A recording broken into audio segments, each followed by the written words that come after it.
그날따라 유난히 해가 좋았어요. 거실 창으로 쏟아지는 볕을 받으며 얌전히 자라는 군자란 잎사귀를 젖은 헝겊으로 닦아주고 있었지요.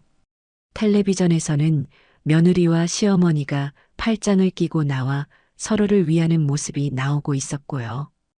헛웃음이 나왔습니다. 저런 건 다 작가들이 지어낸 세상에 없는 이야기지. 현실에 어디 저런 모녀 같은 고부 사이가 있겠어요. 특히나 우리 집에는 절대 있을 수 없는 일이었죠. 그때였습니다. 요란하게 울리는 전화벨 소리에 저는 무심코 수화기를 들었습니다. 하나뿐인 아들, 진우였어요. 목소리가 평소보다 더 기어들어가는 것이 필시 옆에 그의 제 며느리가 딱 붙어 있을 것이라 짐작했습니다. 어머니, 저 진우예요. 별일 없으시죠? 그럼 별일 있겠니? 밥은 먹었고? 네, 그럼요. 저 어머니 다름이 아니고요.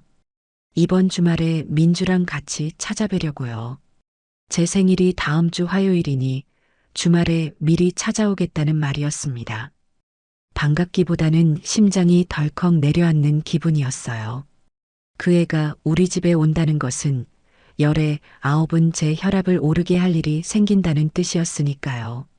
그래도 자식이 온다는데 마다할 수는 없는 노릇 아니겠어요. 그래, 그럼 얼굴이나 보고 가거라. 뭐 먹고 싶은 거라도 있니? 제가 의례적으로 묻자 진우는 잠시 머뭇거렸습니다. 수화기 너머로 작은 소리가 들려왔어요. 아마 아들이 손으로 수화기 아랫부분을 막고 며느리에게 묻는 모양이었습니다. 뭐 드시고 싶으시네? 어떡하지? 그러자 곧이어 너무나도 선명하고 날카로운 며느리의 목소리가 제 귓전을 때렸습니다. 아들이 수화기를 제대로 막지도 못했던 모양입니다. 아, 뭘 물어봐.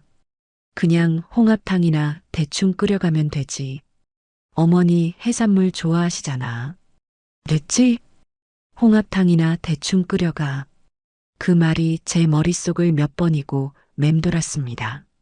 생일상을 차려주지는 못할 망정. 대충이라니요. 그것도 마트에서 가장 싸게 구할 수 있는 홍합으로 끓인 탕? 그건 음식이 아니라 저에 대한 모욕이었어요. 순간 수화기를 든 손에 힘이 바짝 들어갔습니다. 하지만 아들에게 화를 낼 수는 없었죠. 그놈이 무슨 죄겠습니까? 마누라 등살에 눌려 사는 불쌍한 내 아들인 것을요. 들었다. 그렇게 하라고 해라. 와서 저녁이나 먹고 가거라. 제 목소리가 차갑게 가라앉은 것을 아들도 느꼈을 겁니다. 네, 어머니 그럼 주말에 뵐게요 하고 서둘러 전화를 끊더군요. 뚜뚜하는 신호음을 들으며 저는 한동안 멍하니 서 있었습니다. 거실 창밖의 햇살은 여전히 따스했지만 제 마음은 시베리아 벌판처럼 차갑게 얼어붙고 말았어요. 전화를 끊고 소파에 주저앉으니 자연스럽게 몇 해 전 일이 떠올랐습니다. 그 애미의 그 딸이라더니 그 말은 과학보다 더 정확한 진리인 것 같아요. 진우의 결혼을 앞두고 상견례를 마친 뒤 양가가 예단을 주고받던 날이었습니다. 저는 아들 체면을 생각해 백화점을 몇 날 며칠이나 돌며 최고급으로 예단을 준비했어요. 손수술을 놓은 비단 이불이며 은으로 만든 수저 세트, 이름만 대면 다 아는 장인이 만든 반상기까지 하나하나 제 정성을 담아 곱게 포장해서 보냈지요. 며칠 뒤 사돈댁에서 연락이 와 찾아갔습니다. 당연히 고맙다는 인사를 하려는 줄 알았죠. 하지만 거실 테이블에 앉은 사돈의 표정은 좋지 않았습니다. 제 예단 꾸러미는 한쪽에 아무렇게나 놓여 있었고요. 사부인 앉으세요. 드릴 말씀이 있어서요. 안사돈은 다리를 꼬고 앉아 손톱을 매만지며 말했습니다. 시작부터 기분이 좋지 않았어요. 보내주신 것들은 잘 받았어요. 그런데 사부인, 요즘 세상에 누가 이렇게 촌스러운 걸 하나요? 촌스럽다니요. 제가 얼마나 고심해서 고른 것들인데. 순간 얼굴이 화끈거렸지만 아들 결혼을 망칠 수는 없어 간신히 표정을 관리했습니다. 정성이 중요한 것 아니겠습니까, 사돈? 정성이요? 어머, 물론 정성도 중요하죠. 하지만 성의는 돈으로 보여주는 세상이랍니다. 차라리 이걸 다 준비하실 돈으로 백화점 상품권이나 현금을 두둑이 챙겨주셨으면 저희 민주가 얼마나 좋아했겠어요. 자기가 필요한 명품 가방이라도 하나 사게요.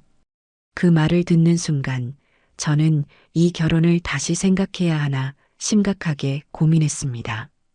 사람을 앞에 두고 면전에서 그런 막말을 할 수 있다는 게 믿기지 않았어요.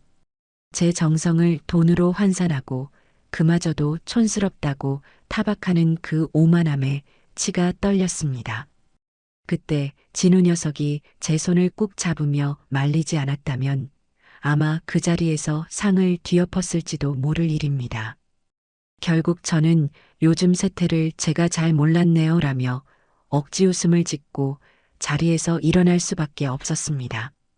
그날 이후로 저는 다짐했어요. 사돈댁과 며느리에게는 절대 만만하게 보이지 않으리라고. 그런데 오늘 그 딸이 제게 대충 끓인 홍합탕을 먹이겠다고 선전포고를 한 겁니다. 약속한 주말이 되었습니다. 저는 아침부터 집안을 쓸고 닦았어요. 그 애가 와서 먼지 하나라도 꼬투리 잡는 꼴은 볼 수 없었으니까요. 그리고 혹시나 홍합탕이 정말 대충일까 싶어 제가 좋아하는 잡채랑 소고기 장조림도 미리 좀 해두었습니다. 아들놈이라도 제대로 먹여보내야겠다는 생각이었죠. 저녁 6시에 오겠다던 아들 내외는 8시가 다 되어서야 모습을 드러냈습니다. 초인종 소리에 문을 열자 아들은 미안한 표정으로 서 있었고 며느리는 하품을 쩍하며 스마트폰만 들여다보고 있었어요. 어머니, 죄송해요. 차가 많이 막혀서. 차가 막힌 게 아니라 백화점 쇼핑하다 늦었겠지. 며느리가 제 말을 들었는지 힐끗 쳐다보더군요. 그러더니 신발도 가지런히 놓지 않고 성큼성큼 들어와 부엌 식탁에 들고 온 냄비를 쿵 소리가 나게 내려놓았습니다. 그 소리에 제 심장도 같이 내려앉는 것 같았어요. 어머니, 홍합탕이요. 생일 축하한다는 말도 늦어서 죄송하다는 말도 없었습니다. 그저 통보였어요. 가져왔으니 드시라 딱 그 태도였죠. 아들놈은 옆에서 어쩔 줄 몰라 하며 제 눈치만 살피고 있었고요. 저는 아무 말 없이 냄비 뚜껑을 열었습니다. 그리고 그 안을 들여다보는 순간 남은 기대마저 산산조각 나고 말았답니다. 냄비 안에는 멀건 국물에 홍합 몇 개가 둥둥 떠다녔습니다. 해감도 제대로 하지 않았는지 국물 아래에는 거뭇한 뻘찌꺼기가 가라앉아 있었어요. 무엇보다 가장 기가 막힌 것은 홍합의 절반 이상이 입을 꾹 다물고 있었다는 겁니다. 어린아이도 아는 상식이에요. 입을 다문 홍합은 상했거나 처음부터 죽어있던 것이라 절대 먹으면 안 된다는 것을요. 그걸 버젓이 다른 사람도 아닌 시어머니 생일상에 내놓은 겁니다. 이건 실수가 아니었습니다. 저에 대한 명백한 무시이자 기만이었어요. 이런 걸 끓여줘도 당신은 먹어야 한다. 며느리의 얼굴에 그렇게 쓰여 있는 것만 같았습니다. 저는 차갑게 식어가는 냄비를 말없이 내려다보았습니다. 오늘 이 저녁 식사가 결코 평탄하게 끝나지 않을 것임을, 그리고 제 인내심이 마침내 바닥을 드러냈음을 직감했습니다. 이 지긋지긋한 관계의 끝을 오늘 보고야 말 것 같았어요. 저는 말없이 냄비 뚜껑을 닫았습니다. 쨍하는 신경질적인 소리가 부엌에 울렸지만 아무도 그 소리에 대해 말하지 않았어요. 아들놈은 땀을 뻘뻘 흘리며 제 눈치를 살피기 바빴고 며느리 민주는 소파에 등을 깊게 파묻은 채 여전히 스마트폰 액정만 들여다보고 있었습니다. 마치 이 집에서 벌어지는 모든 일이 자신과는 아무 상관없다는 듯한 태도였죠. 예, 민주야. 제가 부르자 그 애는 고개도 들지 않고 대답했습니다. 왜요, 어머니? 이리 와서 이것 좀 보거라. 제 목소리에는 분명 경고가 담겨 있었어요. 정상적인 사람이라면 그 기운을 느끼고 즉시 달려왔을 겁니다. 하지만 그 애는 달랐습니다. 느릿느릿 세상 모든 귀찮음을 짊어진 사람처럼 어기적거리며 다가와 식탁을 곁눈질로 힐끗 볼 뿐이었어요. 이거 입 다문 홍합들 안 보이니? 이걸 어떻게 먹으라고 끓여온 게야. 제가 젓가락으로 입을 꾹 닫은 홍합 하나를 가리키며 말했습니다. 그러자 며느리는 피식 하고 코웃음을 치더군요. 그 소리가 제 이성의 마지막 끈을 건드리고 있었지만 저는 애써 참아냈습니다. 오늘은 제 생일이니까요. 아니, 생일이었던 날이니까요. 어머니, 뭘 그런 걸 가지고 그러세요. 원래 홍합 끓이면 몇 개는 입 안 벌리고 그래요. 인터넷 찾아봐도 다 그렇게 나와요. 그냥 그런 건 알아서들 골라내고 먹으면 되는 거잖아요. 참으로 당당하고 뻔뻔한 대답이었습니다. 자신의 무지와 성의 없음을 지적받았으면 어머 몰랐어요. 죄송해요 하고 고개를 숙이는 것이 인간의 도리 아니겠어요? 하지만 그 애는 자신의 잘못을 지적하는 저를 되레 유난스러운 늙은이 취급하고 있었습니다. 인터넷? 얘야, 나는 평생을 이 손으로 음식을 하고 내 아버님 제사까지 모셔온 사람이다. 인터넷이 아니라 내 손과 눈을 믿어. 이건 상한 거야. 먹으면 탈이 나. 에이, 설마요. 오늘 아침에 마트에서 산 건데 상했을 리가요. 어머니가 너무 예민하신 거 아니에요? 예민하다는 말로 제 모든 경험과 연륜을 묵살해버리는 그 태도에 기가 막혀 말이 나오지 않았습니다. 옆에 서 있던 아들놈이 그제야 상황이 심상치 않음을 깨닫고 다급하게 끼어들었어요. 민주, 그만해. 어머니 말씀이 맞을 수도 있잖아. 자기는 왜 맨날 나한테만 그래? 내가 뭘 틀린 말 했어? 그리고 어머님 드시라고 일부러 끓여온 사람 성의를 왜 이렇게 무시하세요? 그럼 드시지 말든가요. 드시지 말든가요. 그 말은 비수가 되어 제 가슴에 정확히 박혔습니다.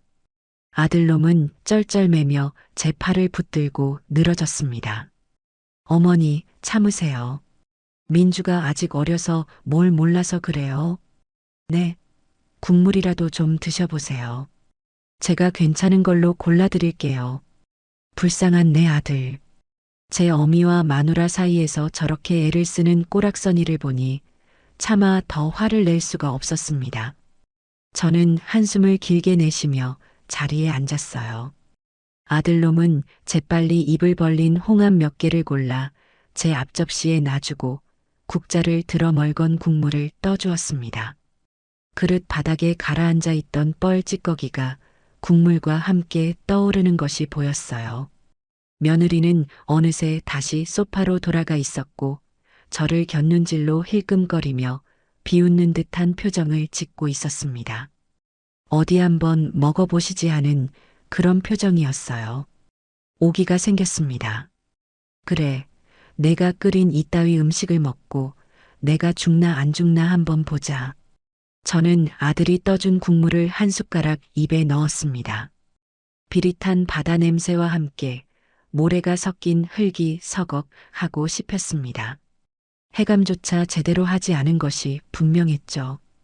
국물은 소금물인지 조미료물인지 분간이 안 될 정도로 짜기만 했습니다. 이어서 아들이 골라준 홍합살을 씹었어요. 탱탱함이라고는 찾아볼 수 없는 물컹하고 미끄덩거리는 식감이 혀를 불쾌하게 감쌌습니다. 저는 표정 하나 바꾸지 않고 그것들을 씹어 삼켰어요. 아들은 제 눈치를 보며 안도의 한숨을 내쉬더군요. 맛있죠, 어머니? 그래도 민주가 어머니 생각해서 끓인 거니까요. 맛있냐니? 세상에. 저는 대답 대신 제가 미리 만들어뒀던 잡채와 장조림을 아들 앞으로 밀어주었습니다. 너나 많이 먹어라. 어미가 한 반찬이나 실컷 먹고 가.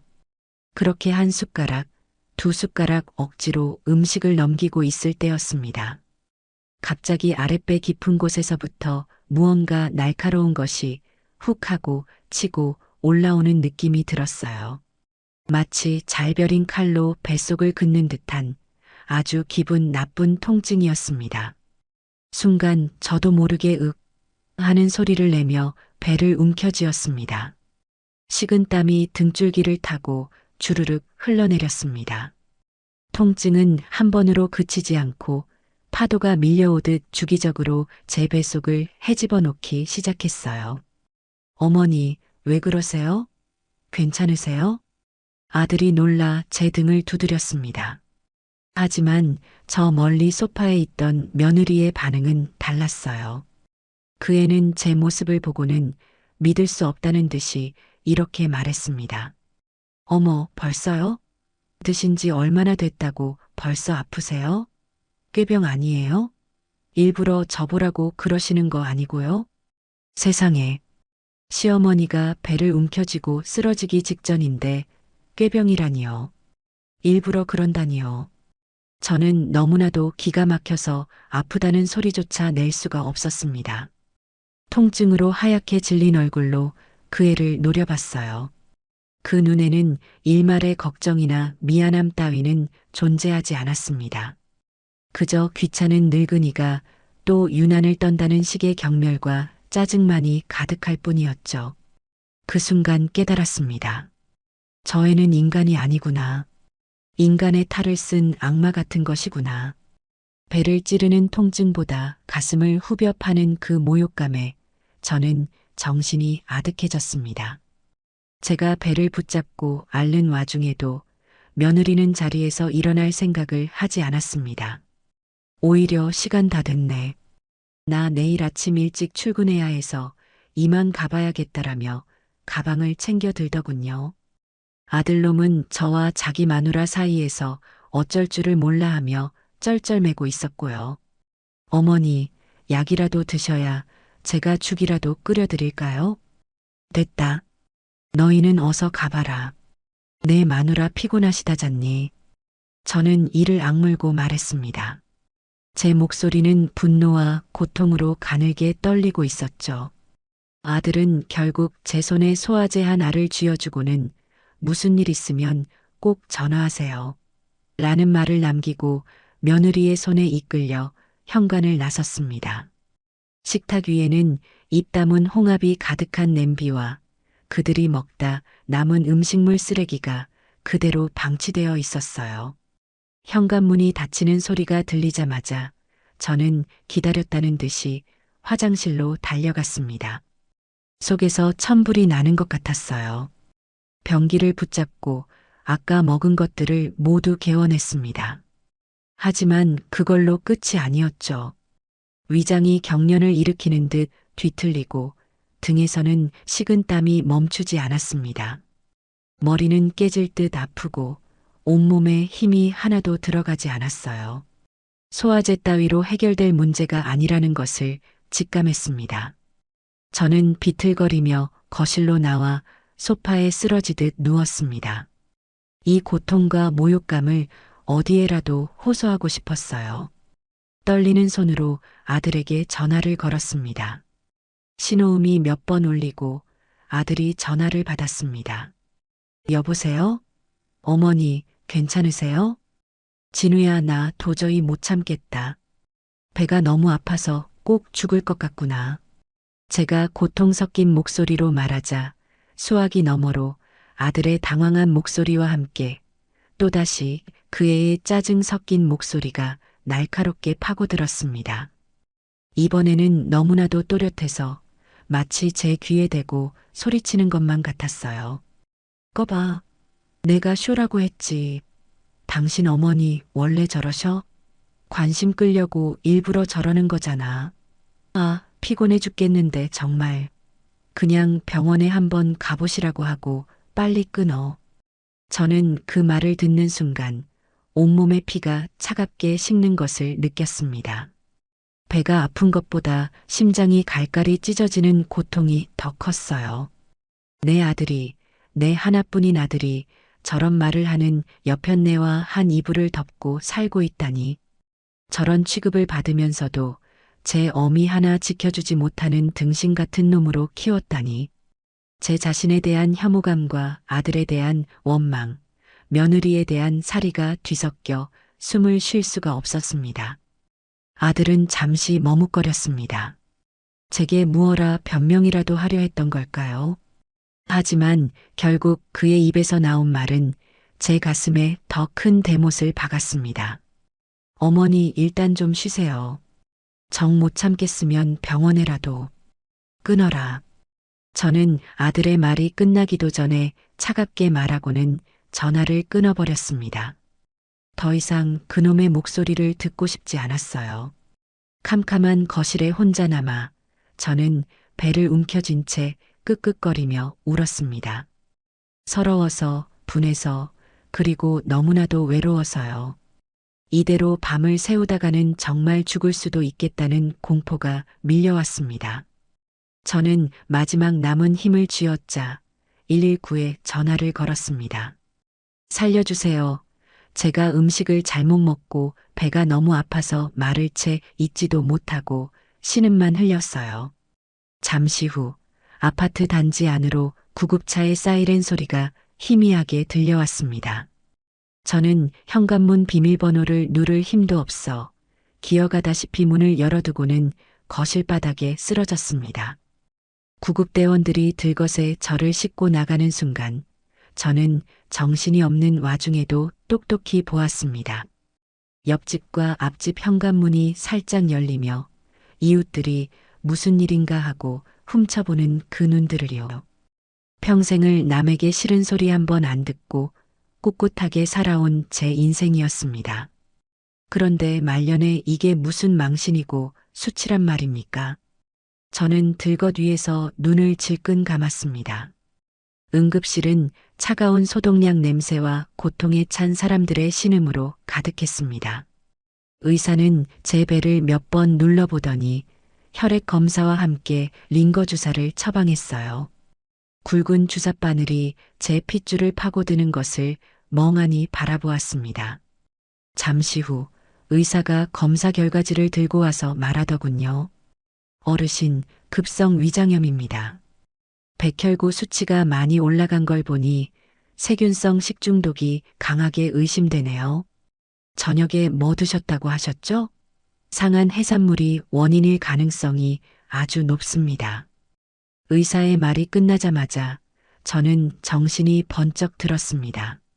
선생님, 제가 그걸 증명할 수 있습니까? 제가 먹은 음식 때문에 이렇게 됐다는 걸요. 의사는 제 질문이 의외라는 듯 저를 쳐다보더니 이내 고개를 끄덕였습니다. 네, 진단서에 그렇게 소견을 적어드릴 수 있습니다. 음식물 섭취와 증상 발현 시간, 그리고 현재 상태를 종합해보면 인과관계가 충분히 성립됩니다. 그럼 그렇게 해주십시오. 진단서 한 통, 그리고 오늘 나온 병원비 영수증 전부 다 상세하게 뽑아주세요. 저는 링거를 맞는 내내 오로지 한 가지 생각뿐이었습니다. 이건 단순한 해프닝이 아니다. 이건 전쟁이다. 나를 이 지경으로 만들고도 꾀병이라며 모욕하고 내 아들마저 등신으로 만든 그 애와 그 집안에 반드시 오늘 제가 겪은 고통의 대가를 치르게 하리라고요. 저는 차가운 응급실 침대에 누워 날이 밝기만을 기다렸습니다. 그건 복수를 위한 기다림이었습니다. 새벽의 푸른빛이 창틈으로 스며들 때쯤 저는 병원 문을 나섰습니다. 밤새 저를 괴롭히던 통증은 링거 덕에 조금 가셨지만 뼛속까지 스며든 한기와 모멸감은 그대로였어요. 간호사가 제 손에 쥐어준 진단서와 영수증 뭉치를 가슴에 품고 택시에 몸을 실었습니다. 종이 몇 장이었지만 그 무게가 천근만근처럼 느껴졌지요. 제 인생의 수치와 분노가 거기에 고스란히 담겨 있는 것 같았습니다. 집에 도착하니 새벽 공기 속에서도 어젯밤의 비릿하고 불쾌한 냄새가 역하게 코를 찔렀습니다. 현관문을 열고 들어선 집은 정막 강산이었어요. 식탁 위 뚜껑이 열린 채 흉물스럽게 놓여 있는 홍합 냄비. 그건 단순히 남은 음식이 아니었습니다. 저를 향한 며느리의 경멸이자 제 아들의 무력함이 빚어낸 괴물처럼 보였어요. 저는 비틀거리는 몸을 이끌고 부엌으로 가 고무장갑을 꼈습니다. 그리고 그 냄비를 통째로 들어 가장 큰 음식물 쓰레기 봉투에 쳐넣었어요. 썩은 홍합들이 봉투 안으로 쏟아지며 내는 철퍽하는 소리가 제 속을 다시 한번 뒤집는 듯 했습니다. 그것만으로는 부족했어요. 저는 락스를 탄 물에 행주를 적셔 그들이 앉았던 식탁과 의자, 그들의 손이 닿았을 법한 문고리까지 모조리 닦아냈습니다. 마치 더러운 것을 쫓아내는 주술적인 의식처럼요. 그들의 흔적, 그들의 기운을 이 집에서 단 하나도 남김없이 지워버리고 싶었습니다. 한바탕 소동을 벌이고 나니 온몸의 기력이 다 빠져나갔어요. 저는 간신히 침실로 가 낡은 스웨터를 껴입고 침대에 몸을 던졌습니다. 눈을 감자 어젯밤 응급실의 차가운 천장과 빨리 끊어 라던 며느리의 목소리, 그리고 옆집 사람들의 훔쳐보던 눈빛이 번갈아 떠올라 잠을 이룰 수가 없었습니다. 그렇게 얼마나 지났을까요? 제가 몽롱한 상태로 잠과 현실의 경계를 헤매고 있을 때였습니다. 현관에서 정적을 깨는 소리가 들려왔습니다. 비밀번호를 누르는 소리. 삑, 삑, 삑, 삑. 그 소리는 조심스럽지도 미안해하지도 않았어요. 오히려 당당하고 거침이 없었죠. 그리고 철컥 문이 열렸습니다. 진우 녀석인가? 아니면 민주 그 애가 드디어 정신을 차리고 사과하러 온 것인가? 아주 잠시 찰나의 순간이었지만 그런 기대를 품었습니다. 하지만 침실 문틈으로 보이는 인형은 제 마지막 기대를 산산조각 냈습니다. 뾰족한 하이힐이 나무 바닥을 또각 찍어대는 소리. 이 집의 평화와는 어울리지 않는 날카롭고 공격적인 소리였어요. 곧이어 침실 문이 벌컥 열렸습니다. 그곳에는 화려하다 못해 천박해 보이는 무늬의 실크 블라우스를 입고 악어 가죽 핸드백을 팔에 건 사돈이 서 있었습니다. 그녀는 알아누운 저를 보고도 눈썹 하나 까딱하지 않았어요. 오히려 제 방을 위아래로 훑어보며 코를 찡긋하더군요. 낡은 벽지와 오래된 장롱이 마음에 들지 않는다는 표정이었습니다. 마치 최고급 호텔 스위트룸에라도 온 것처럼 자신의 격에 맞지 않는 장소에 있다는 오만함이 온몸에서 뿜어져 나왔습니다. 사부인, 몸 져 누우셨다더니 정말이셨네. 근데 꼴이 말이 아니시네요. 병색이 완연해요. 첫마디는 걱정이 아니었어요. 조롱이었죠. 저는 대꾸할 힘도 없어 그저 그녀를 노려보기만 했습니다. 그러자 그녀는 기다렸다는 듯 제 침대 발치에 있는 작은 의자를 소리나게 끌어다 앉았습니다. 그리고는 다리를 꼬고 앉아 마치 검사가 피의자를 신문하듯 저를 쏘아보기 시작했습니다. 어젯밤에 우리 민주한테 전화 온 거 아세요? 애가 전화기 붙들고 얼마나 서럽게 우는지 제 속이 다 뒤집어지는 줄 알았다니까요. 세상에 세상에. 시어머니가 자기를 잡는다고 자기가 정성껏 끓여간 음식을 먹고 일부러 아픈 척 연기까지 한다면서요. 사부인, 어떻게 그러실 수가 있어요? 연기라는 단어에 제 귓가에서 윙하는 이명이 들리는 듯 했습니다. 저는 이 여자에게 더 이상 평범한 상식이 통하지 않으리라는 것을 깨달았어요. 말로 싸워봐야 입만 아플 뿐이었습니다. 논리나 사실은 중요하지 않았어요. 그녀에게 진실은 오직 하나, 내 딸은 언제나 옳고 내 딸의 앞길을 막는 것은 모두 악이다 뿐이었으니까요. 사돈, 그 입 다물고 내 말부터 들으시오. 저는 협탁 서랍을 열었습니다.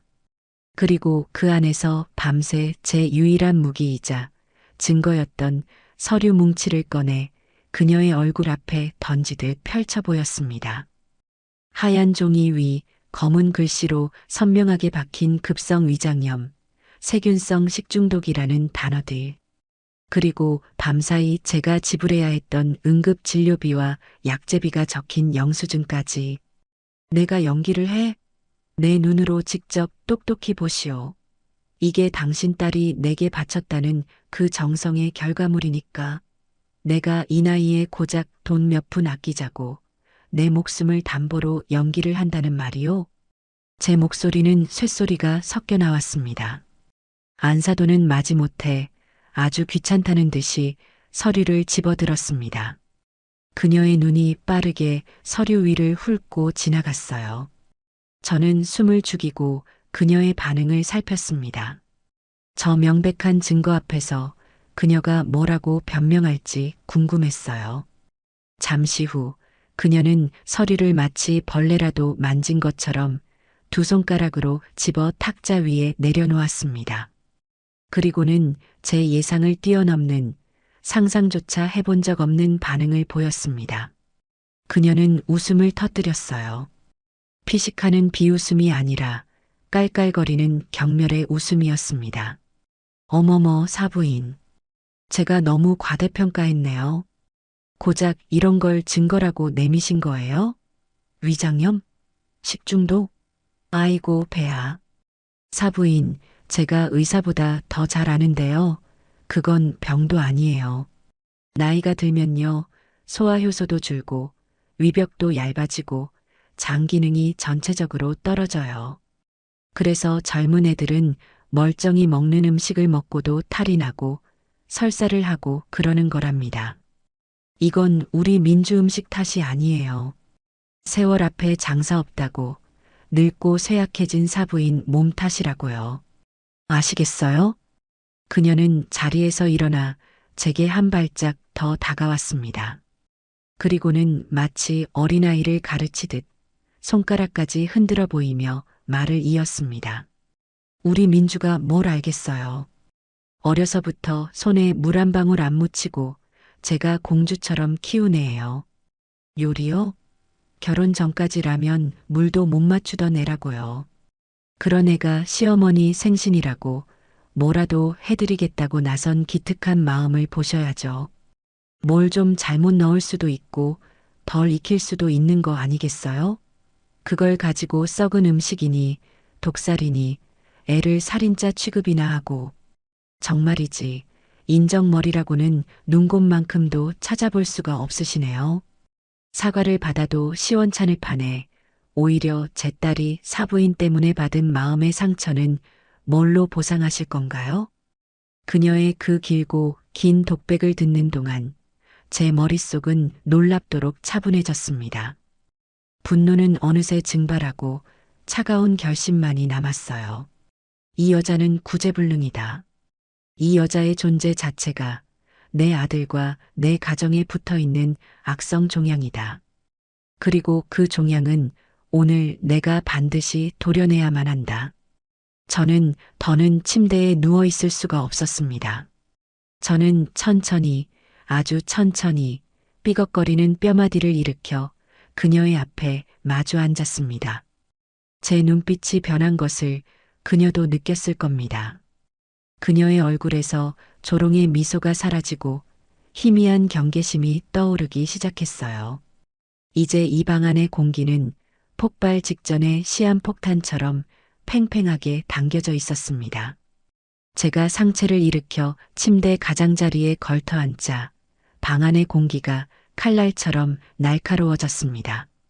안사도는 방금 전까지의 기세등등함은 어디 가고 저도 모르게 한 걸음 뒤로 물러서더군요. 동물의 본능 같은 것이었겠죠. 상대가 더 이상 물러서지 않고 반격할 준비를 마쳤다는 것을 감지한 겁니다. 저는 바닥에 흩어진 진단서와 영수증들을 쳐다보지도 않았어요. 그깟 종이 쪼가리는 이제 아무 의미가 없었습니다. 사돈. 제 목소리는 물기 하나 없이 메말라 있었습니다.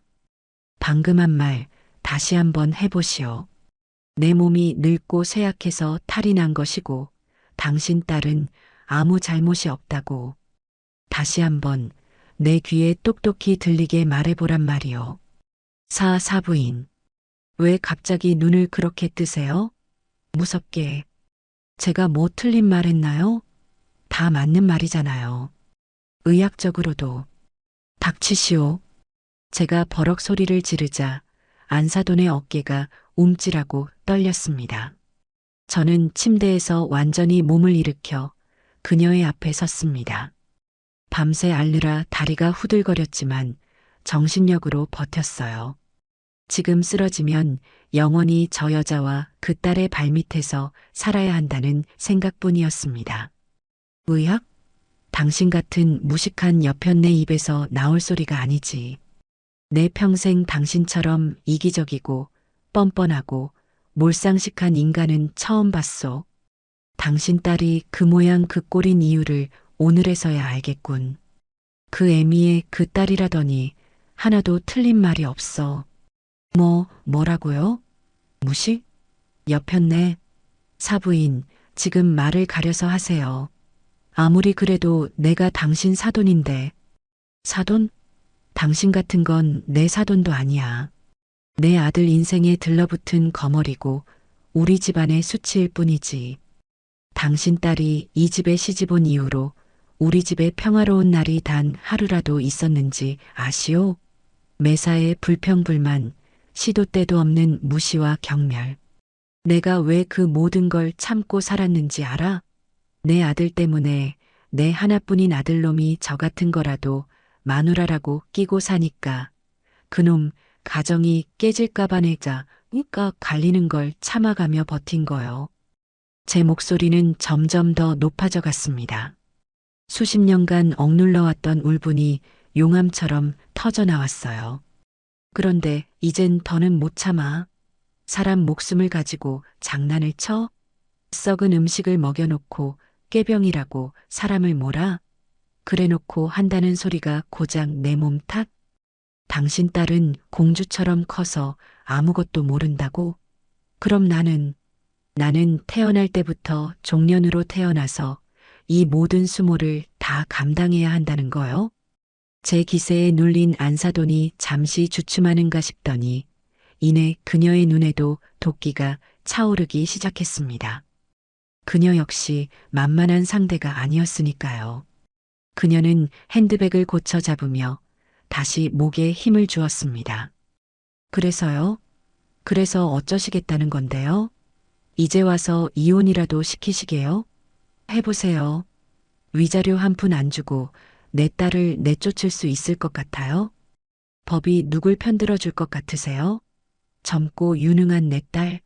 아니면 당신처럼 늙고 병든 시어머니 뒤에 숨은 무능한 아들? 답은 뻔한 거 아니에요? 그녀는 제 아들을 무능하다고 말했습니다.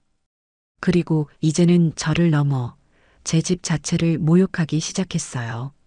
솔직히 이 집 꼴 좀 보세요. 퀴퀴한 냄새에 촌스러운 가구들에 우리 민주가 이런 환경에서 당신 비위 맞춰가며 살아야 할 이유가 뭐죠? 능력 있는 남편 만나서 강남 아파트에서 떵떵거리며 살아도 시원찮을 판에 당신 아들 월급 뻔한 거 내가 다 알아요. 당신만 없었으면 우리 민주가 그 돈으로 자기 꾸미고 자기 개발하고 훨씬 더 멋지게 살았을 거라고요. 그녀는 제게 손가락질까지 하며 악을 썼습니다. 당신이라는 존재가 내 딸 인생의 가장 큰 오점이고 걸림돌이야. 아들 발목이나 잡는 구질구질한 시어미. 제발 좀 사라져줬으면 좋겠네. 이 집안의 늙은 혹덩어리. 혹덩어리. 그 말을 듣는 순간 제 머릿속의 모든 소음이 사라졌습니다. 어젯밤의 고통도 아들에 대한 서운함도 눈앞의 여자에 대한 분노도 느껴지지 않았어요. 오직 차갑고 서늘한 이성만이 남았습니다. 그래, 여기까지구나. 내가 참을 수 있는 한계는, 내가 인간으로서 존중받을 수 있는 마지막 선은. 이건 감정적인 폭발이 아니었습니다. 지난 수년간 쌓여온 모욕과 멸시에 대한 정당하고 필연적인 응징이었어요. 저는 천천히 자리에서 일어났습니다. 제 움직임에 놀란 안사돈이 주춤거리며 뒤로 물러서려 했지만 이미 늦었습니다. 저는 그녀의 턱을 왼손으로 단단히 잡았습니다. 그리고 제 모든 체중을 실은 오른손 손바닥으로 그녀의 왼쪽 뺨을 힘껏 올려붙였습니다. 짝! 거실이 쩌렁쩌렁 울릴 만큼 맑고 경쾌한 소리가 터져나왔습니다. 고개가 부러져라 돌아간 안사돈은 잠시 상황 파악이 되지 않는 듯 몇 초간 멍한 표정으로 서 있었습니다. 그녀의 하얗던 뺨 위로 제 선명한 5손가락 자국이 붉게 피어오르기 시작했어요. 저는 제 손바닥을 내려다보았습니다. 불에 댄 듯 뜨겁고 짜릿했습니다. 후회는 없었어요. 오히려 오랫동안 막혀있던 무언가가 시원하게 뻥 뚫리는 듯한 기묘한 해방감마저 느껴졌습니다. 저는 고개를 돌려 여전히 충격에서 벗어나지 못한 안사돈을 차갑게 내려다보았습니다. 그리고 이 지옥 같은 싸움의 이막이 이제 막 시작되었음을 직감했습니다. 바닥에 주저앉은 안사돈은 몇 초간 넋나간 사람처럼 자신의 붉게 달아오르는 뺨을 감싸쥐었습니다. 그녀의 동공에는 충격과 불신, 그리고 이내 걷잡을 수 없는 분노가 차례로 떠올랐어요. 그녀는 짐승 같은 울음소리를 내지르며 제게 달려들었습니다. 이런 정신 나간 년이 감히 누굴 쳐. 하지만 저는 더 이상 밤새 앓던 병자가 아니었어요. 제 안의 모든 세포는 생존과 투쟁을 위해 깨어나 있었습니다. 저는 그녀가 제 머리채를 잡으려 달려드는 것을 한 발자국 옆으로 비켜 피했습니다. 중심을 잃은 그녀가 비틀거리며 제 침대 위로 넘어졌어요. 비싼 실크 블라우스가 엉망으로 구겨지고 공들여 올린 머리가 산발이 되었습니다. 내가 먼저 인간이기를 포기했지. 내가 아니야. 저는 차갑게 말하며 그녀와 거리를 두었습니다. 그녀는 침대에서 허우적거리며 일어나 눈에 보이는 모든 것을 집어 던질 기세로 주위를 두리번거렸어요. 그녀의 손에 잡힌 것은 제 낡은 경대 위에 있던 작은 손거울이었습니다. 죽어. 너 같은 건 죽어야 해. 그녀는 거울을 제게 던졌습니다. 저는 팔로 얼굴을 가리며 막아냈어요. 거울은 제 팔에 부딪힌 뒤 바닥에 떨어져 쨍그랑 하는 요란한 소리를 내며 산산조각 났습니다. 방 안은 순식간에 난장판이 되었죠. 깨진 거울 조각과 넘어진 의자, 그리고 증오로 이글거리는 두 여자. 그야말로 아수라장이었습니다. 안사돈은 이제 이판사판이라는 듯 핸드백에서 스마트폰을 꺼내 들었습니다. 그녀의 손가락은 분노로 덜덜 떨리고 있었어요. 네 아들한테 전화할 거야. 자네 어머니가 장모를 때렸다고, 이 집구석은 사람 살 곳이 못 된다고 이를 거야. 그리고 경찰, 당장 경찰에 신고해서 너를 깜빵에 집어넣고 말겠어. 그녀는 악에 받쳐 소리치며 어디론가 전화를 걸기 시작했습니다. 저는 그녀를 말리지 않았어요. 오히려 그 모습을 차갑게 지켜보았습니다. 일이 커질수록 어중간하게 덮일 수 없게 될수록 저에게 유리하다고 생각했으니까요. 이 싸움은 더 이상 저와 저 여자 둘만의 문제가 아니었습니다. 제 아들 진우와 며느리 민주, 두 집안 전체의 문제로 비화해야만 끝장을 볼 수 있었죠. 여보세요. 민준이? 엄마야. 당장 이리 좀 와봐. 내 시어미가, 이 미친 할망구가 나를 때렸다. 내 얼굴을 때렸어. 어서 내 신랑이랑 같이 와서 이 꼴 좀 봐. 안사돈은 전화기에 대고 울고불고 소리를 지르며 난리를 쳤습니다. 그러고는 전화를 끊기가 무섭게 112 버튼을 눌렀어요. 하지만 그녀는 신고를 하지는 못했습니다. 신고를 하는 순간 이 모든 일이 공적인 기록으로 남고 자신에게도 결코 유리할 게 없다는 사실을 본능적으로 깨달은 것이겠죠. 그녀는 그저 저를 협박하기 위한 신용을 했을 뿐입니다. 두고 봐. 내가 오늘 너를 끝장내고 말 테니까. 변호사? 그래, 내 변호사한테 전화해야지. 고소하고 접근금지 가처분 신청도 낼 거야. 너 같은 건 평생 내 딸 근처에 얼씬도 못하게 만들 거야. 그리고 이혼. 당장 이혼시킬 거야. 네 아들놈 재산까지 탈탈 털어서 위자료로 받고 너는 이 집구석에서 혼자 늙어 죽게 만들고 말 테다. 그녀의 입에서는 온갖 저주와 악담이 쉴 새 없이 쏟아져 나왔습니다. 그것은 더 이상 분노의 표출이 아니었어요. 앞으로 벌어질 모든 일에 대한 저를 향한 명백한 전쟁 선포였습니다. 그때였습니다.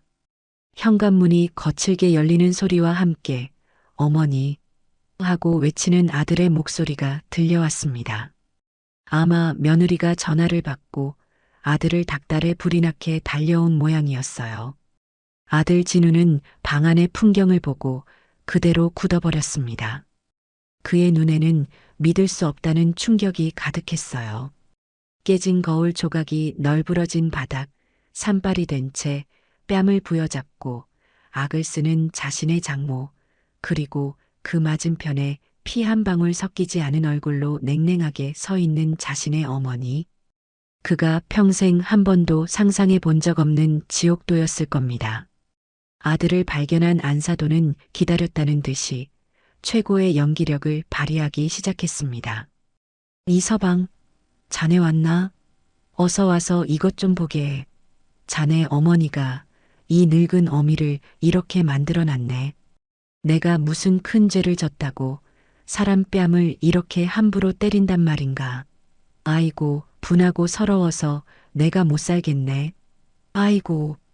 그녀는 바닥에 주저앉아 대성통곡을 하기 시작했습니다. 아들은 어쩔 줄을 몰라 하며 저와 안사돈 사이를 번갈아 쳐다보았어요. 그의 얼굴에는 어머니, 어떻게 장모님께 손을 댈 수가 있어요? 라는 원망과 질책이 쓰여 있었습니다. 하지만 저는 그의 시선을 피하지 않았습니다. 그리고 변명도 하지 않았어요. 저는 그저 차갑고 마른 목소리로 사실만을 전달했습니다. 내가 와서 잘 됐구나. 저는 바닥에 널브러진 진단서를 턱짓으로 가리켰습니다. 내 마누라가 끓여온 썩은 홍합탕을 먹고 내 어미가 어젯밤 응급실에 실려갔다 왔다. 그리고 내 장모는 병문안을 와서 내게 늙고 쇠약한 내 몸 탓이라며 나를 모욕했다. 그래서 때렸다. 제 말에는 어떤 감정도 실려 있지 않았어요. 그저 사건의 전말을 요약한 보고서 같았죠. 아들은 제 말과 안사돈의 울음소리 사이에서 혼란에 빠진 듯 머리를 감싸쥐었습니다. 어머니, 그래도 어떻게 사람을 때려요. 장모님은 연세도 있으신데. 그럼 나는 연세가 없더냐? 나는 늙고 병들어서 썩은 음식을 먹고 모욕을 당해도 가만히 있어야 하는 사람이더냐? 제 반문에 아들은 할 말을 잃었습니다. 그는 지금껏 저에게 단 한 번도 대들어본 적이 없었어요. 하지만 지금 그의 눈은 분명히 저를 원망하고 있었습니다. 그 순간 저는 제 아들놈마저 저를 이해하지 못한다는 깊은 절망감에 휩싸였습니다. 이 기나긴 싸움에서 저는 결국 혼자 버텨내야만 한다는 것을 다시 한번 깨달았어요. 아들 진우가 도착하고 방 안의 혼돈은 새로운 국면으로 접어들었습니다. 안사돈은 아들을 자신의 방패막이 삼아 더욱더 기세등등하게 저를 몰아세웠어요. 들었지, 이서방. 자네 어머니가 지금 하시는 말씀 좀 들어보게.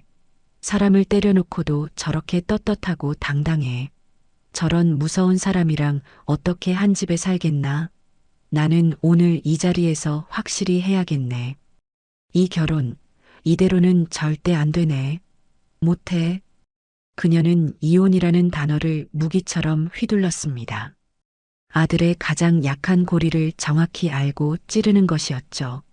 아니나 다를까 아들의 얼굴이 새하얗게 질리기 시작했습니다.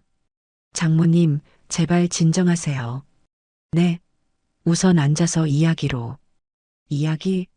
무슨 이야기를 해? 뺨 맞은 증거가 여기 이렇게 시퍼렇게 남아있는데 무슨 이야기가 더 필요해? 나는 오늘 자네 선택을 들어야겠네. 자네 어머니랑 연을 끊고 우리 민주한테 평생 사죄하며 살 건지 아니면 이 자리에서 깨끗하게 이혼 서류에 도장을 찍을 건지 선택해. 참으로 이기적이고 잔인한 요구였습니다. 아들을 벼랑 끝으로 몰아세워 어머니와 아내 둘 중 하나를 버리라고 강요하는 것이었으니까요.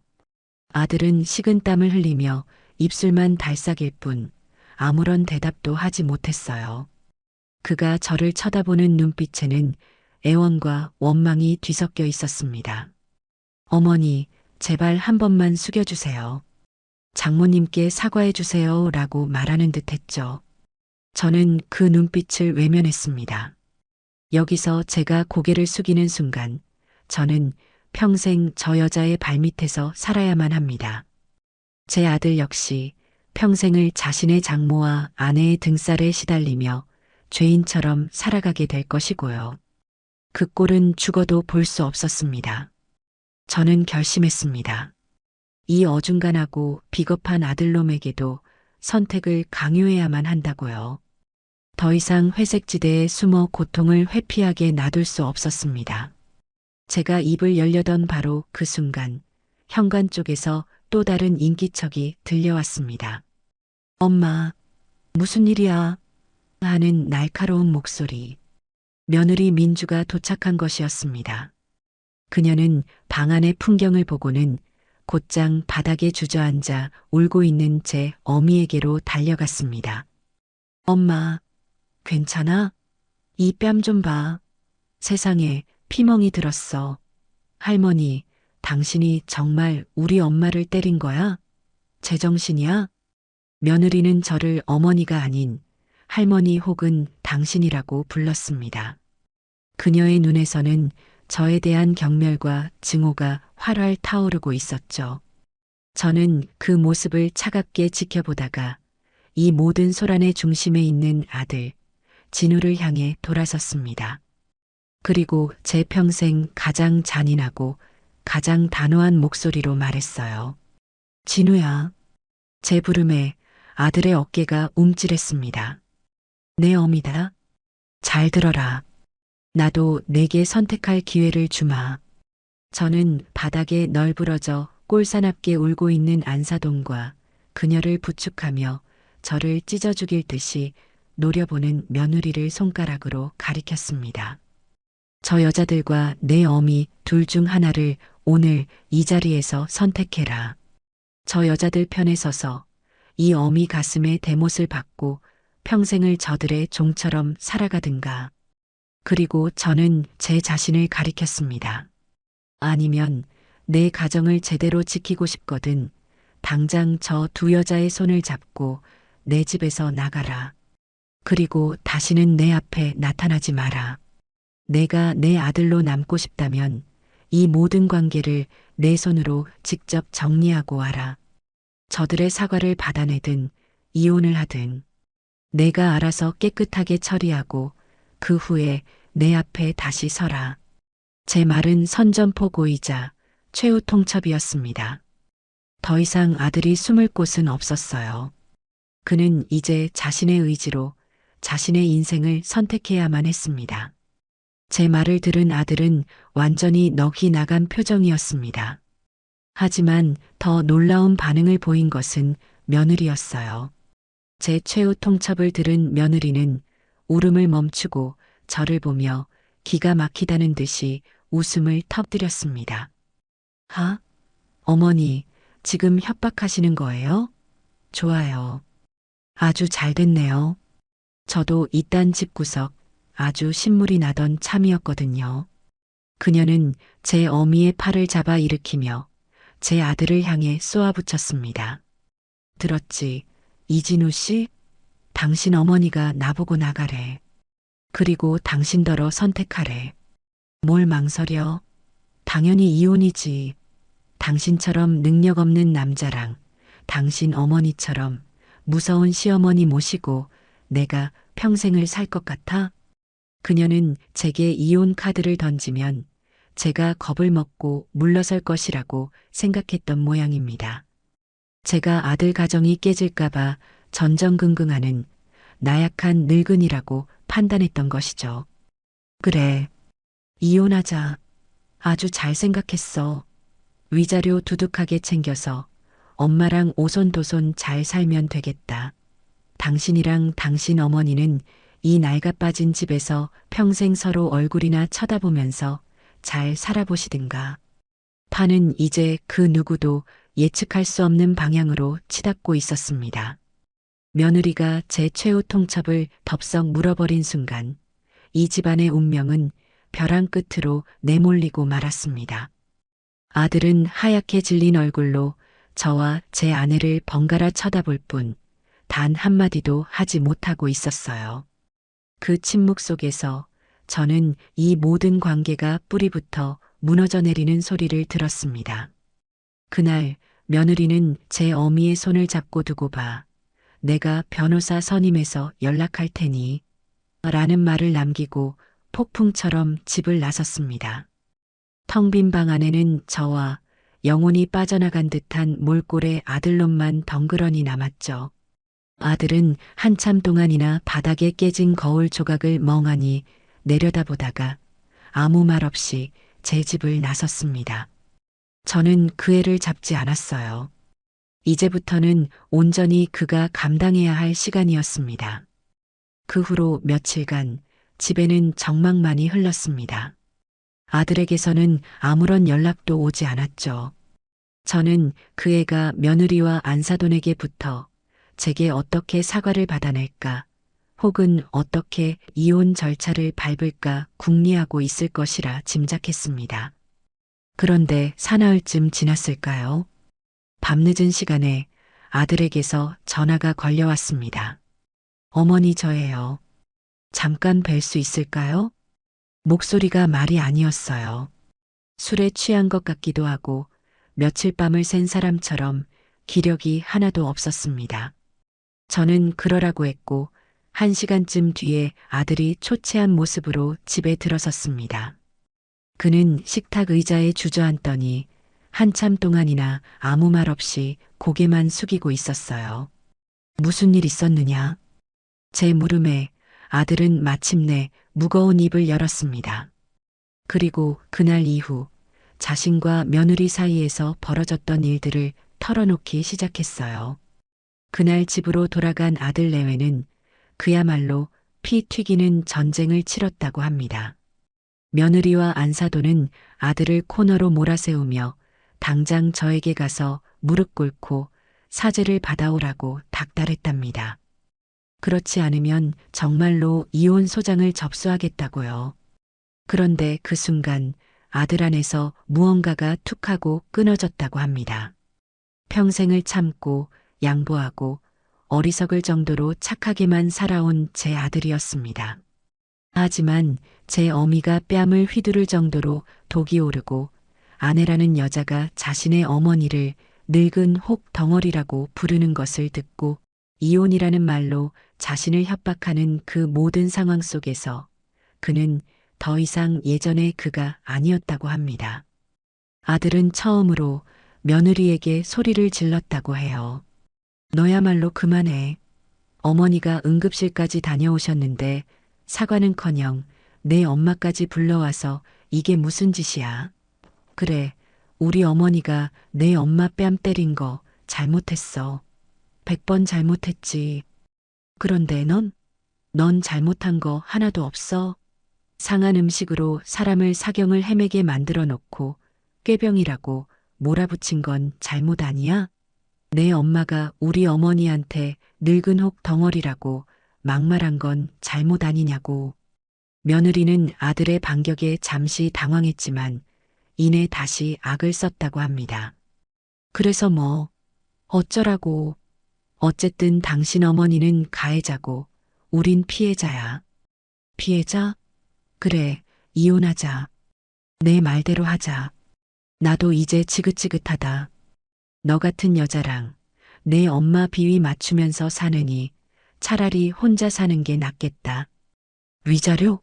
줄게. 변호사 선임해서 법대로 하자. 대신 나도 가만히 안 있어. 내가 어머니한테 한 짓, 장모님이 우리 어머니한테 한 모욕, 내가 전부 다 법정에서 까발릴 테니까. 어디 한번 해보자고.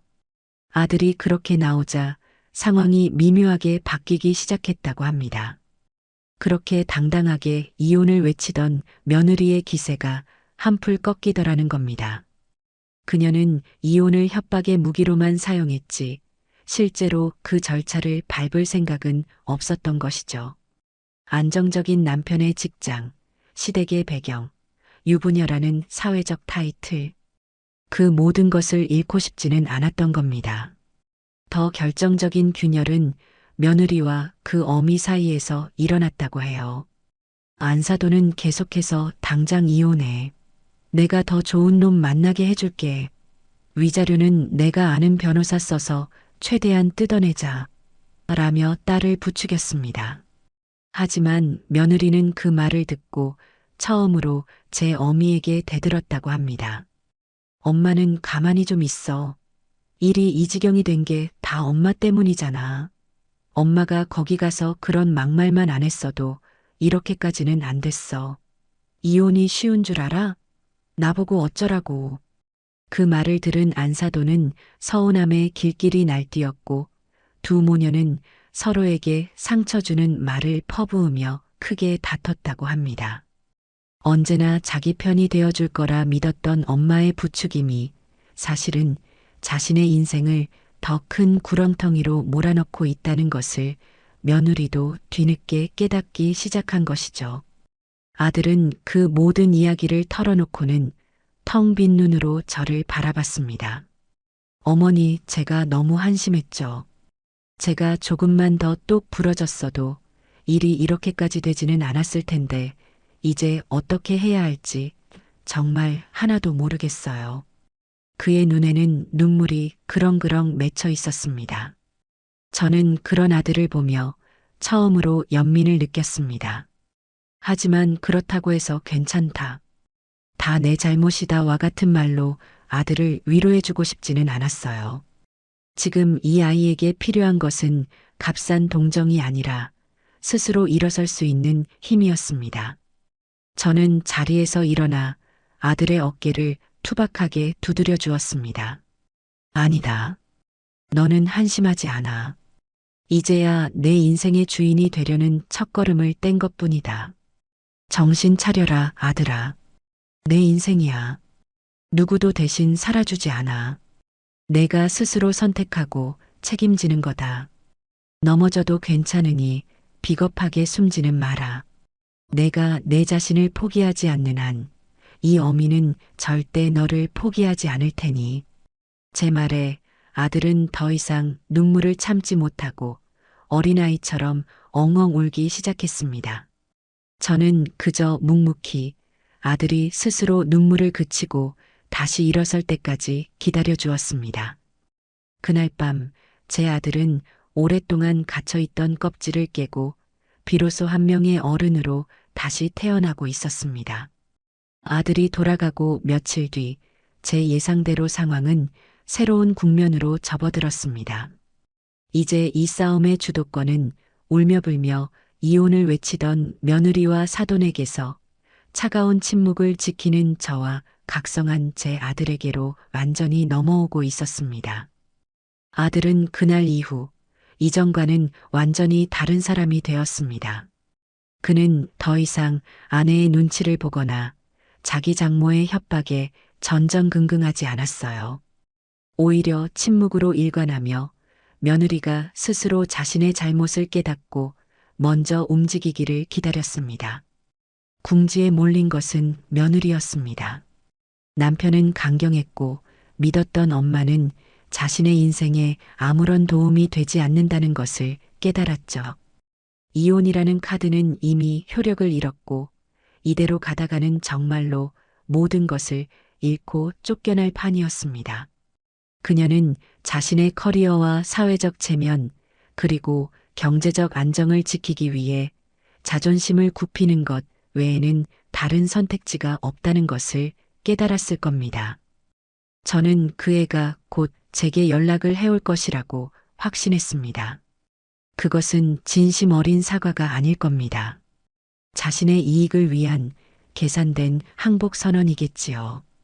저는 그 전화를 기다렸습니다. 그리고 마침내 그 전화가 걸려왔습니다. 모르는 번호였어요. 아마 자신의 번호로는 차마 전화할 용기가 나지 않았던 모양이죠. 저는 잠시 망설이다 차분한 목소리로 전화를 받았습니다. 여보세요. 수화기 너머에서는 한동안 아무런 소리도 들려오지 않았습니다. 그저 누군가의 긴장된 숨소리만이 희미하게 들려올 뿐이었죠. 제가 다시 한번 여보세요? 하고 묻자 마침내 아주 작은 목소리가 들려왔습니다. 어머니, 저 민주예요. 저는 아무 대답도 하지 않았습니다. 그저 침묵으로 그녀가 다음 말을 하도록 압박했습니다. 수화기 너머로 그녀가 마른 침을 삼키는 소리가 들려왔어요. 어머니, 그날은 정말 죄송해요. 제가 다 잘못했어요. 목소리는 기어들어갈 듯 작았고 툭툭 끊어졌습니다. 진심이 담겼다기보다는 누군가 써준 대본을 마지못해 읽는 듯한 느낌이었죠. 제가 와 잘못이라는 단어만 겨우겨우 내뱉고 있었습니다. 뭐가 잘못인데? 제가 차갑게 묻자 그녀는 당황한 듯 잠시 말을 잇지 못했습니다. 네, 너가 뭘 잘못했냐고 묻는 것이다. 구체적으로 말해봐라. 저는 그녀에게 뭉뚱그린 사과를 받을 생각이 추호도 없었습니다. 그녀가 자신의 죄를 자신의 입으로 하나하나 명확하게 시인하게 만들고 싶었어요. 그것이 그녀에게 줄 수 있는 가장 큰 굴욕이자 이 싸움의 확실한 마침표가 될 것이라고 생각했습니다. 그 홍합탕 그렇게 끓이면 안 되는 거였는데 제가 잘 몰라서. 그리고 어머니 아프신데 걱정은 못할 망정 나쁜 말하고 죄송해요. 그리고 저희 엄마가 어머니께 막말한 것도 제가 대신 사과드릴게요. 정말 죄송합니다. 그녀는 더듬거리며 간신히 자신의 잘못을 나열했습니다. 저는 그녀의 말이 끝날 때까지 묵묵히 듣고만 있었어요. 그녀의 사과에는 여전히 변명이 섞여 있었습니다. 잘 몰라서 그랬다는. 하지만 지금은 그 정도에서 만족해야 할 때였습니다. 더 몰아붙이면 그나마 유지되던 이 아슬아슬한 항복 선언마저 걷어치울지 모를 일이었으니까요. 모든 말이 끝나고 다시 침묵이 흘렀습니다. 그녀는 이제 제가 그래, 나도 미안했다. 이제 그만하자와 같은 말을 해주기를 기다리고 있었을 겁니다. 하지만 저는 그녀에게 그런 쉬운 용서를 베풀 생각이 없었습니다. 저는 아주 오랫동안 침묵을 지키다 마침내 입을 열었습니다. 목소리에 진심이 없구나.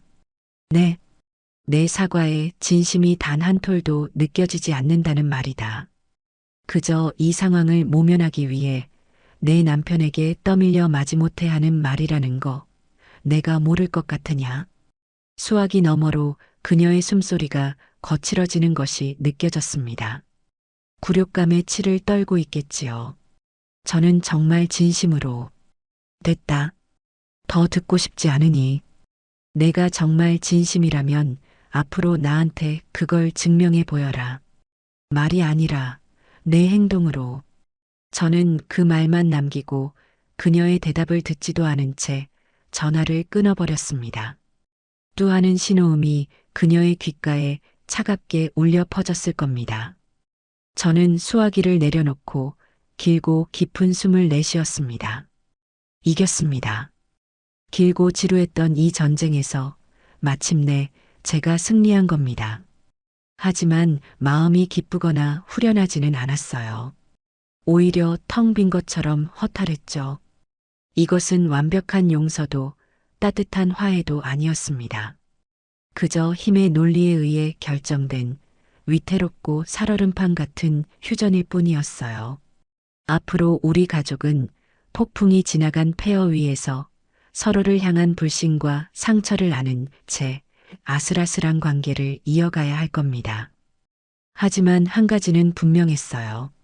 이제 그 누구도 다시는 저를 함부로 무시하거나 짓밟을 수 없으리라는 것. 저는 제 손으로 제 존엄을 지켜낸 것입니다. 며느리의 항복 전화를 받은 후 저는 한동안 그 애를 시험대에 올리지 않았습니다. 끓어오르는 분노는 가라앉았고 이제 남은 것은 이 위태로운 평화를 어떻게 유지하고 새로운 질서를 어떻게 확립할 것인가에 대한 냉정한 계산뿐이었으니까요. 승자는 관대해야 한다는 말이 있지만 저는 그럴 생각이 추호도 없었습니다.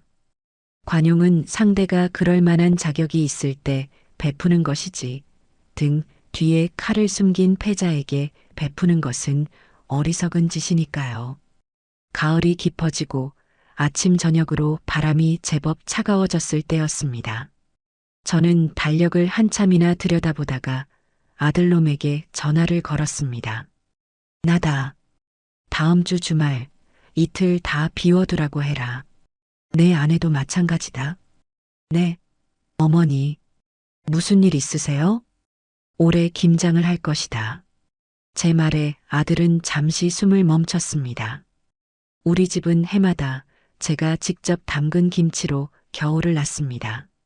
제가 병원에 입원했을 때를 제외하고는 단 한 해도 거른 적이 없는 연례 행사였죠. 어머니, 올해는 그냥 사서 드시는 게 힘드시잖아요. 됐다. 올해는 혼자 하는 게 아니다. 내 아내와 함께 할 것이다. 배추 100포기, 내가 이미 주문 넣어뒀으니 그런 줄 알아라. 100포기요? 아들의 경악에 찬 목소리가 수화기를 뚫고 들려왔습니다. 그래, 100포기. 내 처가 시집와서 김장 한 번 하는 것을 본 적이 없으니 올해 제대로 가르쳐야겠다. 이 집안의 며느리가 되었으면 김치 하나는 제 손으로 담글 줄 알아야지. 회사에는 알아서 말해두라고 해라. 이건 이 집안의 가장 중요한 행사다. 저는 제 말만 남기고 전화를 끊었습니다. 이것이 그 애에게 내리는 진짜 시험이 될 것이었습니다.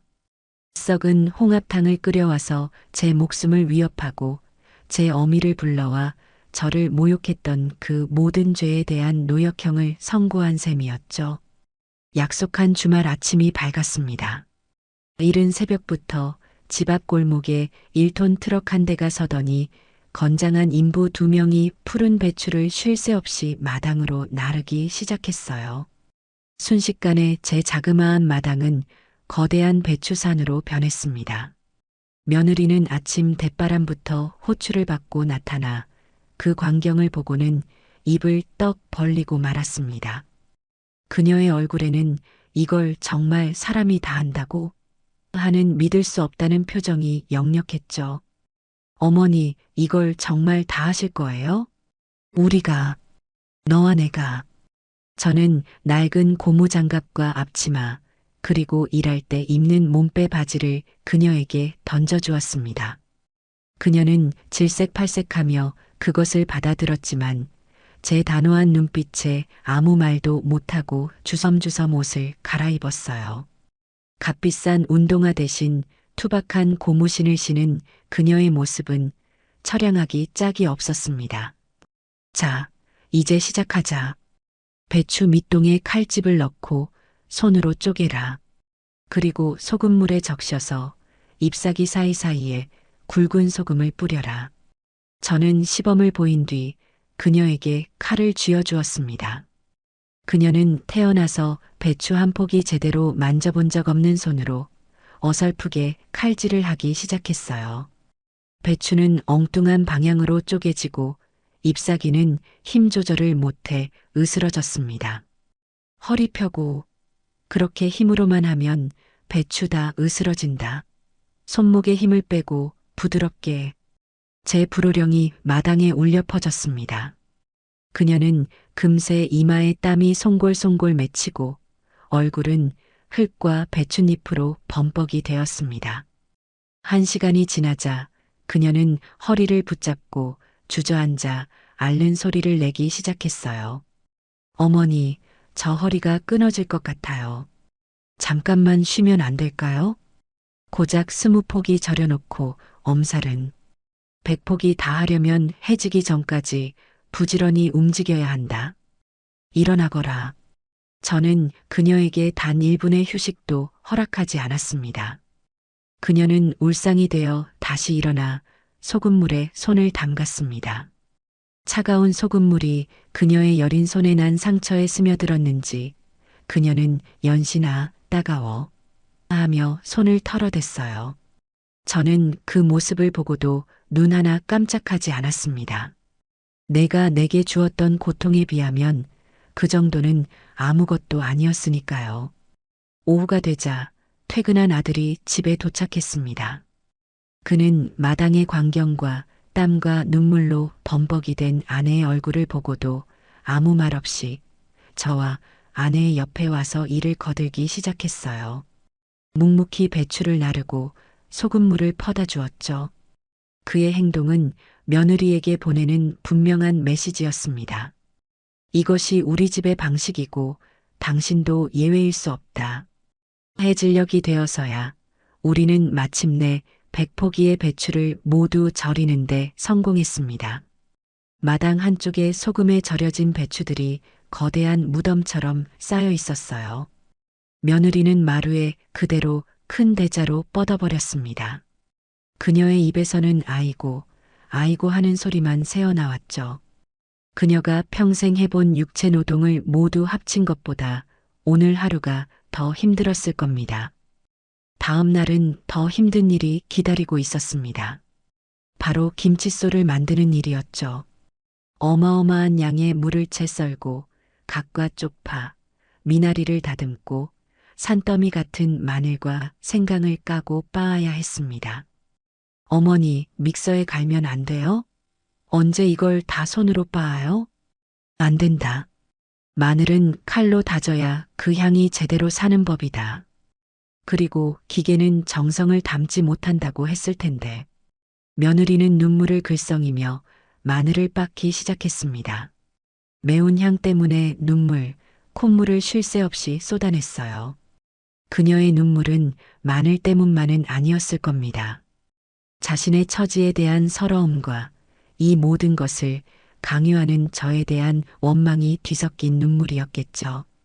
저는 그 모습을 지켜보며 속으로 생각했습니다. 그래, 울어라. 마음껏 울어. 그리고 내가 저지른 짓이 얼마나 많은 사람을 울게 만드는 일이었는지 그 눈물 속에서 조금이라도 깨닫게 되기를 바란다. 모든 재료 준비가 끝나고 커다란 고무대야에 새빨간 고춧가루와 멸치 액젓, 각종 양념을 쏟아붓고 버무리기 시작했습니다. 제가 먼저 시범을 보인 뒤 며느리에게도 들어와서 함께 버무리라고 했어요. 자, 이제 내가 해봐라. 이 모든 재료가 하나가 되도록 온 마음을 다해 버무려라. 그녀는 마지못해 고무장갑을 낀 손을 붉고 질척이는 양념 속에 집어넣었습니다. 그리고는 아무런 생각 없이 그저 휘젓기만 했어요. 그렇게 하는 게 아니지. 아래에 있는 것이 위로 올라오고 위에 있는 것이 아래로 가도록 마치 내 인생을 뒤섞는 것처럼 정성을 다해 치대란 말이다. 저는 그녀의 손을 잡고 어떻게 힘을 주어야 하는지, 어떻게 양념을 버무려야 하는지 가르쳤습니다. 그녀는 제 손길에 이끌려 기계처럼 팔을 움직였습니다. 그녀의 얼굴에는 어떤 감정도 남아있지 않았어요. 깊은 체념과 피로만이 가득할 뿐이었습니다. 마침내 이틀간의 대장정이 끝나고 마지막 단계만이 남았습니다. 바로 절인 배춧잎 사이사이에 우리가 만든 김칫솔을 채워 넣는 일이었습니다. 그때였습니다. 이틀 내내 억눌려 있던 며느리의 감정이 마침내 마지막 한계를 넘어서 폭발하고 말았습니다. 못해. 나 더 이상은 못하겠어요. 그녀는 김칫솔을 버무리던 손을 빼내 바닥에 내팽개쳤습니다. 붉은 양념이 사방으로 튀었어요. 이게 뭐 하는 짓이에요? 이게 김장을 하는 거예요. 아니면 사람을 잡는 거예요. 어머니는 지금 저를 일부러 괴롭히고 계신 거잖아요. 제가 잘못했다고 빌었잖아요. 그런데 왜 이렇게까지 저를 못살게 구시는 거냐고요. 그녀는 울부짖었습니다. 그 목소리에는 그간의 모든 서름과 분노가 담겨 있었죠. 옆에서 배추를 나르던 아들이 놀라 달려와 민주야. 너 지금 어머니 앞에서 무슨 말버릇이야. 하며 그녀를 나무랐습니다. 하지만 저는 손을 들어 아들을 제지했습니다. 그리고는 제 손에 묻은 양념을 수건에 천천히 닦아냈습니다. 화를 내거나 소리치지 않았어요. 오히려 제 마음은 놀랍도록 고요했습니다. 올 것이 왔다고 생각했죠. 저는 며느리에게로 다가가 그녀의 눈을 똑바로 쳐다보았습니다. 그래, 괴롭히는 거다. 제 의외의 대답에 며느리와 아들 모두 숨을 삼켰습니다. 내가 내게 주었던 고통, 내가 내게 안겨준 모욕감에 비하면 이건 아무것도 아니지. 하지만 나는 단순히 너를 괴롭히기 위해 이 힘든 일을 벌인 것이 아니다. 너에게 무언가를 가르쳐 주기 위함이야. 저는 마당 한쪽에 쌓인 이제 곧 김치가 될 배추들을 가리켰습니다. 저것이 무엇으로 보이느냐? 저건 그냥 소금에 절인 배추가 아니야. 저건 시간이고 땀이고 정성이다. 그리고 가족이다. 네. 이 김치가 뭔지 아느냐? 이건 그냥 식당에서 돈 주고 사 먹는 반찬이 아니야. 이건 우리 가족이 그리고 내가 아끼는 내 이웃들이 추운 겨울을 나는 동안 함께 먹을 양식이고 정이다. 왜 이렇게 힘든 짓을 하냐고? 이 고된 것을 함께 해야 밥상머리에 둘러앉아 이 김치 한 조각을 먹을 때도 서로에게 고마운 마음이 드는 법이야. 내가 그렇게 쉽게 사 먹자고 한 그 김치에는 이런 이야기와 시간이 담겨 있지 않아. 그저 돈으로 산 맛만 있을 뿐이지. 내가 괴롭다고 내팽개친 이 시간이 사실은 흩어졌던 가족을 다시 하나로 만드는 시간이었다. 저는 그녀의 발치에 떨어진 양념이 묻은 배추 한 조각을 주워들었습니다. 내가 이 정을 함께 나눌 자격이 없다고 생각한다면 좋다. 지금 당장 그만두고 이 집을 나가도 좋아. 내가 말리지 않겠다. 하지만 내가 아직 이 집의 며느리로 내 아들의 아내로 남고 싶다면 내가 어지럽힌 이 난장판을 내 손으로 다시 깨끗하게 치워라. 그리고 저 마지막 배추 한 포기까지 내 손으로 직접 마무리해라. 저는 그녀에게 마지막 선택지를 주었습니다. 선택해라. 이 집을 나갈 것인지 아니면 이 김치를 완성할 것인지. 며느리는 한참 동안이나 저를 노려보았습니다. 그녀의 눈에서는 뜨거운 눈물이 쉴 새 없이 흘러내렸어요. 그녀는 문 쪽을 한번 쳐다보고 다시 제 아들을 그리고 마지막으로 자신이 내팽개친 양념 대야를 바라보았습니다. 그녀의 내면에서 마지막 남은 자존심과 현실적인 계산이 처절하게 싸우고 있을 겁니다. 마침내 그녀는 무릎을 꿇었습니다. 소리 없이 그저 스르르 무너져 내렸어요. 그리고는 흐느끼며 바닥에 튄 양념을 손으로 닦아내기 시작했습니다. 그것은 완벽한 굴복의 표시였습니다. 이 길고 지독했던 전쟁의 진짜 끝이었습니다. 그날 밤 우리는 말없이 마지막 배추 한 포기까지 모두 김치로 만들었습니다. 며느리는 더 이상 불평하지 않았어요. 그저 묵묵히 기계처럼 자신의 일을 할 뿐이었습니다. 모든 김장을 마쳤을 때 동쪽 하늘이 희미하게 밝아오고 있었어요. 다음 날 아침 저는 밤새 양념이 밴 겉절이를 한 접시 꺼내 뜨거운 김이 오르는 수육과 함께 상에 올렸습니다. 그리고 며느리에게 말했죠. 먹어봐라. 너가 담근 김치다. 며느리는 잠시 망설이다가 젓가락으로 겉절이 한 조각을 집어 입에 넣었습니다. 그리고는 오랫동안 그것을 씹었어요. 그녀의 얼굴에 처음 보는 복잡한 표정이 스쳐 지나갔습니다. 놀라움, 그리고 아주 희미한 뿌듯함 같은 것이었죠. 그녀는 저를 보지 않고 조용히 말했습니다. 맛있네요.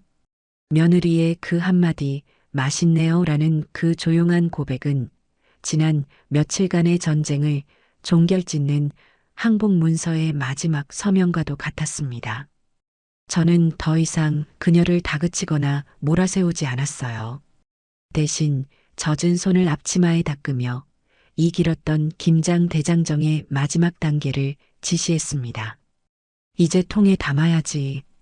진우야, 너는 창고에 가서 김치통 큰 것들 좀 전부 꺼내오너라. 아들은 말없이 움직였고 며느리 역시 제가 새로 꺼내준 마른 행주로 상위의 물기를 닦아내기 시작했습니다. 시키지 않은 일이었지만 그녀는 자신이 지금 무엇을 해야 하는지를 본능적으로 알고 있는 듯 했어요. 우리는 다시 조직적인 시스템처럼 움직였습니다. 제가 잘 익은 배추 포기에 물기를 꼭 짜서 건네주면 며느리가 그것을 받아 김칫솔을 꼼꼼하게 채워 넣었습니다. 그리고 아들이 그것을 받아 커다란 김치통에 차곡차곡 빈틈없이 쌓았죠. 누구 하나 말을 하지 않았지만 우리의 손발은 놀라울 정도로 잘 맞았습니다. 지난 이틀간의 고된 노동이 역설적이게도 우리를 하나의 팀으로 만들어준 셈이었어요. 김치통이 하나 둘 채워져 갈 때쯤 저는 그중 가장 큰 통 몇 개를 따로 빼놓았습니다. 그리고는 그 위에 견출지를 붙여 각기 다른 이름을 써내려갔어요. 아랫집 할머니, 경로당, 언니네. 며느리는 제가 하는 행동을 의아한 눈으로 지켜보고 있었습니다. 어머니, 이건 다 뭐예요? 나눠줄 것이다. 네, 이걸요? 이렇게 힘들게 담갔는데 이걸 왜 나눠줘요? 그녀의 목소리에는 순수한 의문과 함께 자신의 노고가 폄하당하는 것에 대한 희미한 아쉬움이 섞여 있었습니다. 얘야, 김장이란 건 원래 그런 것이다. 우리 집만 배불리 먹자고 하는 게 아니야. 내 손으로 담근 이 맛있는 김치를 형편이 어려운 이웃과 정을 나눈 사람들과 함께 나누는 것까지가 진짜 김장의 끝이다. 정이라는 건 이렇게 내 것을 나누어 줄 때 더 커지는 법이야. 저는 그녀의 교육을 거기서 멈추지 않았습니다.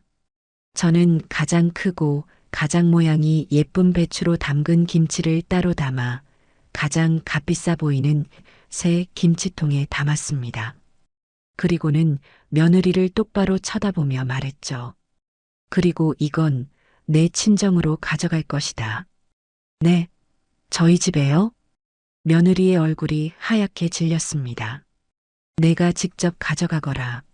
어머니, 저희 엄마는 이런 김치 안 드세요. 비싸고 맛있는 김치 사서 드신다고요. 그리고 제가 이걸 어떻게 들고 가요? 그녀의 목소리가 기어 들어갔습니다. 그것은 마지막 남은 가장 처절하고 약한 반항이었습니다. 자신의 어머니에게 자신이 시댁에서 이렇게 고된 노동을 하고 굴복했다는 사실을 직접 보고하고 싶지 않았던 거겠죠. 너가 담근 김치다. 저는 그녀의 변명을 잘랐습니다.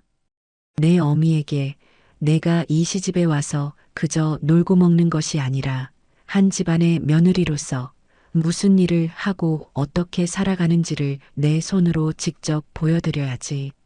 내가 그토록 자랑스러워하는 내 어미가 딸 자식이 처음으로 제 손으로 담근 이 김치를 보고도 사먹는 게 낫다며 내팽개칠지, 아니면 내 딸이 기특하다며 눈물을 흘릴지 나도 궁금하구나.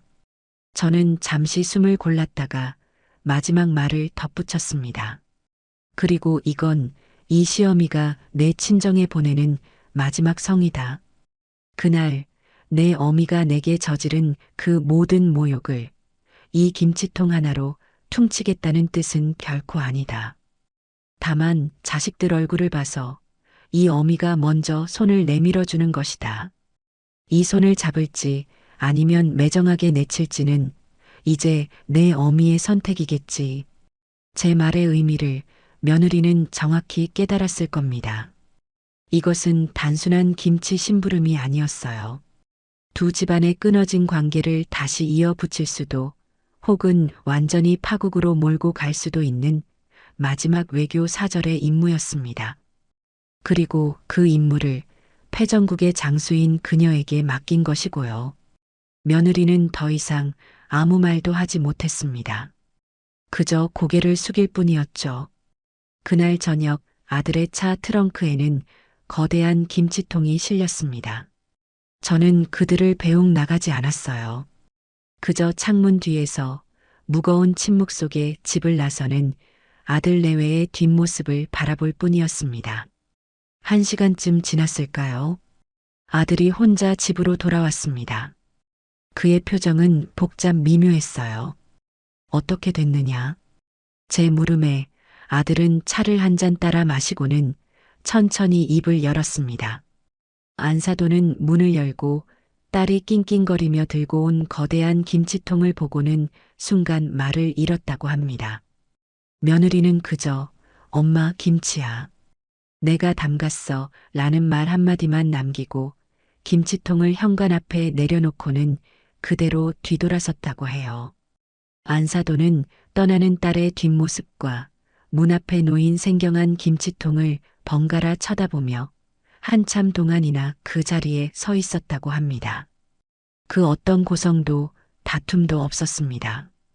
그저 무겁고 어색한 침묵만이 흘렀을 뿐이죠.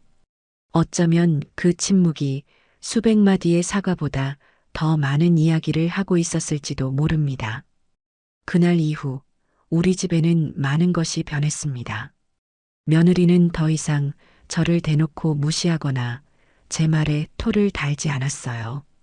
그녀의 눈에는 여전히 서먹함과 약간의 두려움이 남아 있었지만 이전과 같은 경멸과 반항심은 찾아볼 수 없었습니다. 그녀는 이제 이 집안의 질서를, 그리고 그 질서의 정점에 누가 있는지를 명확히 인지하고 있었습니다. 시간이 흘러 매서운 한파가 몰아치는 겨울이 되었습니다. 주말 저녁 우리는 오랜만에 다 같이 둘러앉아 저녁을 먹게 되었어요. 식탁의 중앙에는 우리가 함께 담근 그 김장김치로 끓인 진한 김치찌개가 보글보글 끓고 있었습니다.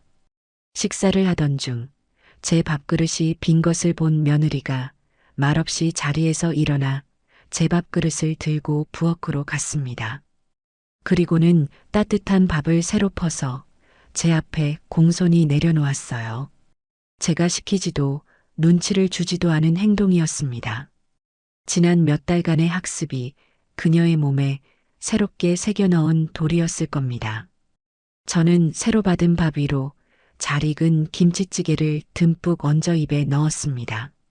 시큼하면서도 깊은 맛, 소금에 절여지고 매운 고춧가루에 버무려지고 차가운 땅 속에서 기나긴 숙성의 시간을 거쳐 비로소 완성된 바로 그 맛이었습니다.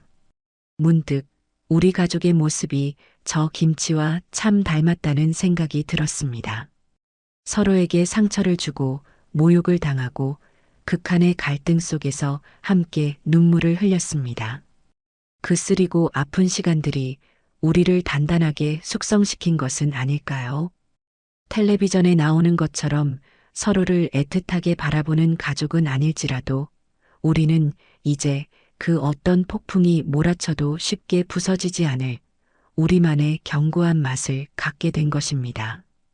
저는 묵묵히 밥을 먹는 아들과 며느리를 바라보았습니다. 어색한 침묵. 하지만 그 침묵은 더 이상 불편하지 않았습니다.